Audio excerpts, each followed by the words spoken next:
स्वागत है आपके अपने YouTube चैनल मैथ मस्ती पर और मैं चंदन कुमार। तो दोस्तों यह आपका स्टेटमेंट वाला दूसरा टाइप होगा। पहला टाइप मैंने पढ़ाया है।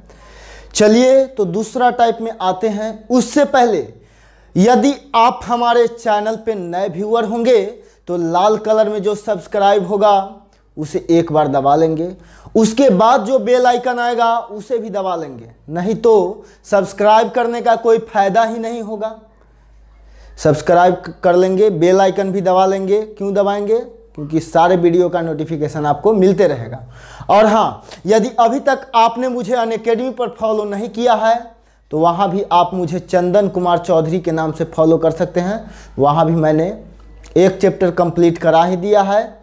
चलिए आ जाइए, और अनअकैडमी के वीडियो का लिंक मैं डिस्क्रिप्शन बॉक्स में दे रहा हूँ, वहाँ जाके वीडियो देख लेंगे अनअकैडमी का। आइए, कथन और धारणा, यह चैप्टर है आपका स्टेटमेंट एंड एजम्पशन। स्टेटमेंट और एजम्पशन, कथन और धारणा। एजम्पशन का मतलब धारणा। तो कथन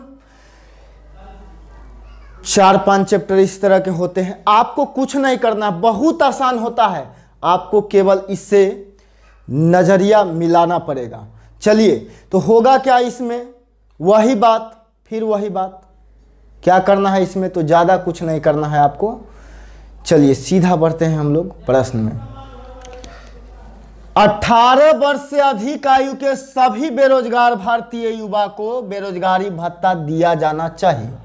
कथन का कहना है कि 18 साल से ज़्यादा उम्र वाला जितना भी बेरोजगार है सबको बेरोजगारी भत्ता दिया जाना चाहिए।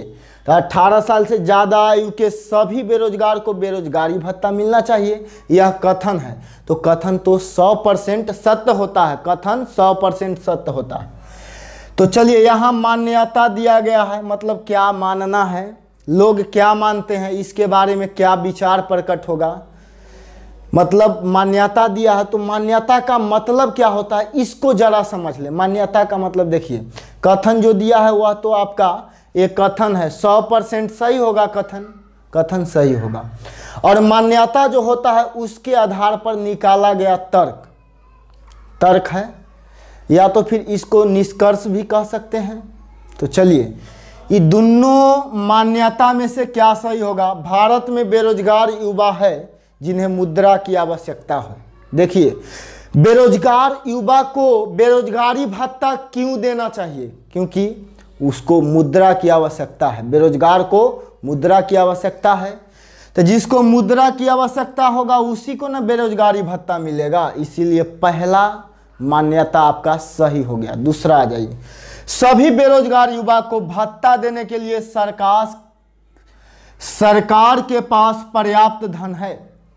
दूसरा मान्यता है, मतलब जितना भी बेरोजगार युवा है सबको बेरोजगारी भत्ता देने के लिए सरकार के पास पर्याप्त धन है, यह आपसे पूछ रहा है। तो यह सही होगा कि नहीं, चेक कर लीजिए आप। तो यहाँ पे देखिए, कथन को आप पढ़ेंगे तो आपको पता चलेगा कि कथन में कहीं भी सरकार के पास धन की कमी है या धन ज़्यादा है या धन नहीं है, धन का चर्चा ही नहीं। कथन में कहीं भी धन का चर्चा नहीं है, इसीलिए दूसरा मान्यता गलत, मतलब दूसरा निष्कर्ष गलत हो जाएगा। सरकार के पास धन है या नहीं वो तो दिया नहीं है, इसीलिए दूसरा निष्कर्ष गलत हो गया। और हाँ, मैं आपको समझाने के लिए बोर्ड पे आ जाता हूँ, जब मैं पढ़ता हूँ। अब देख सकते हैं सब कुछ। तो चलिए, पहला का आंसर हो जाएगा एक का मतलब पहला मान्यता सही है। कौन वाला सही होगा? तो भारत में बेरोजगार युवा है जिन्हें मुद्रा की आवश्यकता है।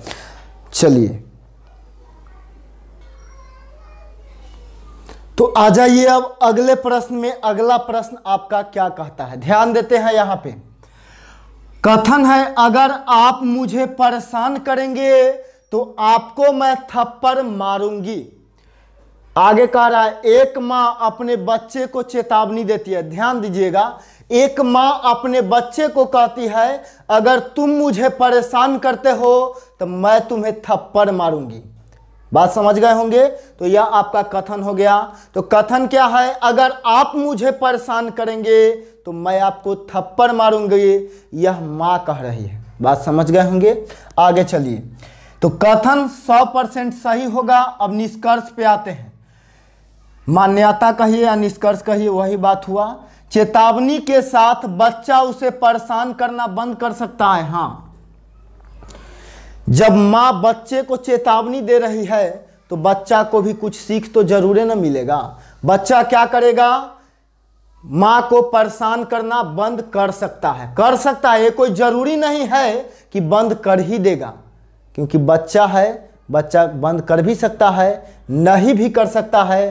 तो बच्चा के मन की बात बच्चा ही जानेगा। लेकिन हाँ, यहाँ पे ये थोड़े बोला है बंद कर देगा। यदि कर देगा कहता तो निष्कर्ष नहीं निकल पाता, लेकिन कह रहा है बंद कर सकता है। बंद कर सकने की बात आई है, इसीलिए आपका पहला सही हुआ। दूसरा, सभी बच्चे मूल रूप से शरारती है। दूसरा निष्कर्ष, सभी बच्चे मूल रूप से शरारती है। तो आप हमें एक बात बताएंगे, पूरा कथन में कहीं भी शरारती का चर्चा है क्या? नहीं, शरारती का चर्चा कहीं भी नहीं है, इसीलिए दूसरा गलत हो जाएगा। कोई डाउट नहीं। चलिए, तो इस प्रश्न का आंसर हो जाएगा केवल मान्यता एक सही है। तो आ जाइए अगले प्रश्न में। तो तीसरे प्रश्न में आते हैं हम लोग। प्रश्न क्या कहता है, ध्यान देंगे जरा। प्रश्न का कथन कह रहा है, एक ट्रेन के डिब्बे में चेतावनी। ट्रेन के डिब्बा में चेतावनी दिया हुआ है। क्या है चेतावनी, ध्यान देंगे जरा। ट्रेन को रोकने के लिए, चैन को खींचने के लिए या अनुचित उपयोग के लिए जुर्माना 500 रुपया देना होगा। मतलब ट्रेन को यदि आप रोकते हैं तो जुर्माना 500 रुपया देना पड़ेगा, या तो फिर ट्रेन का चैन खींचते हैं, ट्रेन का चैन खींचेंगे आप तो भी जुर्माना 500 रुपया देना पड़ेगा, या अनुचित उपयोग मतलब ट्रेन में जो भी चीज़ होते हैं उसके गलत उपयोग करिएगा, गलत यूज करिएगा तो उसके लिए भी 500 रुपया जुर्माना देना पड़ेगा। तो आ जाइए, यह आपका कथन है। कथन आप समझ गए होंगे। चेतावनी दिया हुआ है तो कथन चेतावनी के रूप में आया है। तो आगे आते हैं, मान्यता में आते हैं, मतलब निष्कर्ष समझ लीजिए। कुछ लोग अलार्म चैन का गलत इस्तेमाल करते हैं। बात सही है। क्यों सही है तो उसको मैं जरा एक्सप्लेन कर देता हूं। ये तो सही है। सही इसीलिए है, क्यों है, क्योंकि देखिए अलार्म चैन जो होता है उसका सही जगह पे इस्तेमाल किया जाता है। तो जुर्माना यदि आप सही जगह पे इस्तेमाल करेंगे तब तो आपको जुर्माना नहीं देना पड़ेगा। हाँ, यदि उसका गलत इस्तेमाल करते हैं आप तभी तो जुर्माना देना पड़ेगा। तो ऊपर में चर्चा जुर्माना का हुआ है तो जुर्माना गलत इस्तेमाल के लिए ही दिया जाएगा। अच्छा, ये बात बताइए, सही काम करेंगे तो आपसे कोई जुर्माना मांगेगा नहीं ना, तो गलत काम करने पर ही जुर्माना लिया जाता है। तो कह रहा है कुछ लोग अलार्म चैन का गलत इस्तेमाल करते हैं, गलत इस्तेमाल कर रहा है, इसीलिए कथन में जुर्माना 500 दिया हुआ है। पहला सही। कुछ खास मौकों पर लोग दौड़ने वाली ट्रेन को रोकना चाहते, ये भी बात सही है। कुछ खास मौका पर लोग क्या करता है, दौड़ने वाला ट्रेन को रोकना चाहता है, ये भी सही है। क्यों सही है वो मैं बता देता हूं। क्योंकि देखिए कुछ ऐसे होते हैं जो चलता हुआ ट्रेन रहेगा, स्टेशन भी नहीं आएगा तो भी ट्रेन को चेन खींच करके रोक देता है, चैन खींच करके रोक देता है। तो देखिए इस सब के लिए चैन खींच के ट्रेन रोकना या तो फिर अनुचित काम करना ट्रेन में, ट्रेन के चीज़ों का गलत यूज करना, या तो फिर हो गया आपको ट्रेन रोकना। तो ये तीन चीज़ जो है ना ये किया जाना जरूरी है, लेकिन कब करना है तो इसमें आपको सेंस लगाना पड़ेगा। जहाँ ज़रूरत है, कोई आकस्मिक घटना घटने वाली है तो वहाँ पे आप खींच सकते हैं, लेकिन बेवजह ऐसा कुछ नहीं किया जाएगा। तो कुछ खास मौक़ों पर लोग दौड़ने वाली ट्रेन को रोकना चाहते हैं, तो हाँ रोकना चाहता है। क्यों रोकना चाहता है तो आपको मालूम चल गया होगा ना, खास मौका रहेगा। जैसे किसी को घर पे स्टेशन से 1 किलोमीटर घर पीछे पड़ता है, तो वो क्या करेगा, चेन खींच देगा और ट्रेन को रोक देगा। तो वह जो है, तो इसी के लिए ट्रेन वाले ने रेलवे ने क्या किया है, जुर्माना लगाया है। तो इसीलिए यह भी आपका सही हो जाएगा। बात समझ गए होंगे। अब आते हैं हम लोग चौथे प्रश्न की ओर। तो आ जाइए चौथे प्रश्न की ओर। चौथा प्रश्न क्या है आपका, कथन पे गौर करेंगे। कथन कहता है यदि इंजीनियर बनना आसान है तो मैं इंजीनियर नहीं बनना चाहता। देखिए, यदि इंजीनियर बनना आसान है तो मैं इंजीनियर नहीं बनना चाहता, क्योंकि देखिए मुझे इंजीनियर क्यों नहीं बनना है, क्योंकि इंजीनियर बनना आसान है। तो इससे आप क्या सोच सकते हैं, तो आप एक ही बात सोचेंगे कि मैं आसान काम नहीं करना चाहता तो मैं कठिन काम करना चाहूँगा ना।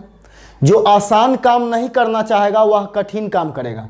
तो कथन ने सीधा स्पष्ट कर दिया है कि यदि इंजीनियर बनना आसान है तो कोई भी आदमी इंजीनियर नहीं बनेगा। यहाँ पे एक व्यक्ति का चर्चा हुआ है, तो इंजीनियर बनना आसान है तो मैं इंजीनियर नहीं बनना चाहता। तो देखिए, तो मैं क्या करूँगा, तो मैं कठिन काम न करूँगा, क्योंकि मैं आसान काम नहीं कर सकता तो कठिन काम को ही करूँगा। तो आ जाइए, एक व्यक्ति पेशेवर होने की आकांक्षा रखता है, पेशेवर होने की मतलब वह पेशा वाला व्यक्ति होगा। जो इंजीनियर नहीं बनना चाहता है वह क्या पेशा वाला व्यक्ति हो सकता है? यह तो हो भी सकता है, नहीं भी हो सकता है, होगा भी नहीं भी होगा। तो यह तो आपका क्या है, गलत हो जाएगा पहला निष्कर्ष। दूसरा में आ जाइए, एक ऐसी चीज की इच्छा करना जो कठिन परिश्रम है, ये सही होगा। क्यों होगा, तो वैसे चीज का उस व्यक्ति ने इच्छा व्यक्त किया है जो कठिन परिश्रम से मिलेगा। बात समझ रहे हैं ना। क्यों, क्योंकि उसने पूरा क्लियर कर दिया है कि इंजीनियर बनना आसान है तो हम आसान काम नहीं करेंगे, हम इंजीनियर नहीं बनेंगे। बात समझे ना। तो जब वो आसान काम नहीं करेगा तो कठिन परिश्रम करेगा। बात समझ गए। तो इसीलिए दूसरा सही, पहला गलत। आ जाइए आगे, चलिए पांचवें प्रश्न की ओर आते हैं। सबसे पहले कथन को देखेंगे। आ जाइए, कथन क्या है, कपड़ा साफ करने के लिए डिटर्जेंट का इस्तेमाल किया जाना चाहिए। मतलब हम लोग ये जो कपड़ा पहनते हैं इसको साफ करने के लिए डिटर्जेंट का इस्तेमाल किया जाना चाहिए। सर्फ हो गया, कपड़ा धोने वाला साबुन हो गया, इन सब चीज़ का इस्तेमाल किया जाना चाहिए। तो कथन जो दिया वो तो सही है। कथन गलत भी होता है आपके अनुसार तो भी कथन सही ही होगा, और ये तो ऐसे भी कथन सही है क्योंकि कपड़ा धोने के लिए डिटर्जेंट का इस्तेमाल एकदम किया जाना चाहिए। तो एक कथन हो गया। अब आ जाइए मान्यता पे। मान्यता मतलब निष्कर्ष पे आते हैं हम लोग। तो डिटर्जेंट अधिक लाठर बनाते हैं। लाठर का चर्चा ऊपर में है ही नहीं। लाठर है, लाठर का चर्चा नहीं है। तो जिसका चर्चा नहीं उसका बेवजह पर्चा खोलेंगे ही नहीं। तो पहला गलत हो गया। अब आगे चलिए, डिटर्जेंट तेल और गंदगी को हटाने में मदद करते हैं। ध्यान दीजिएगा, डिटर्जेंट जो है वह तेल और गंदगी को हटाने में मदद करता है। तो करता है, यह सही हो जाएगा। क्यों सही होगा वो जरा सुन लेंगे गौर से, क्योंकि ध्यान दीजिएगा, कपड़ा साफ करने के लिए डिटर्जेंट का इस्तेमाल किया जाना चाहिए। इसका मतलब ये हुआ, इसका मतलब क्या हुआ कि कपड़ा में कुछ गंदगी होते हैं और उसमें तेल टाइप का कुछ होता है। तेल और गंदगी को साफ करने के लिए ही ना डिटर्जेंट का यूज किया जाएगा। तो गंदगी तो हो ही जाती है, कपड़ा गंदा होता है ना आप लोग का भी, तो उसको गंदगी को साफ करने के लिए डिटर्जेंट का यूज करते हैं। इसीलिए क्या होगा, डिटर्जेंट जो है तेल और गंदगी को हटाने में मदद करता है। तो यह प्रश्न आपका कंप्लीट हुआ। और हमारा वीडियो अच्छा लगता है तो आप वीडियो को लाइक, कमेंट और शेयर जरूर करिएगा, और अनअकैडमी पर भी फॉलो कर लीजिएगा। तब तक के लिए धन्यवाद। मिलते हैं हम आपसे अगले वीडियो में। Best of luck.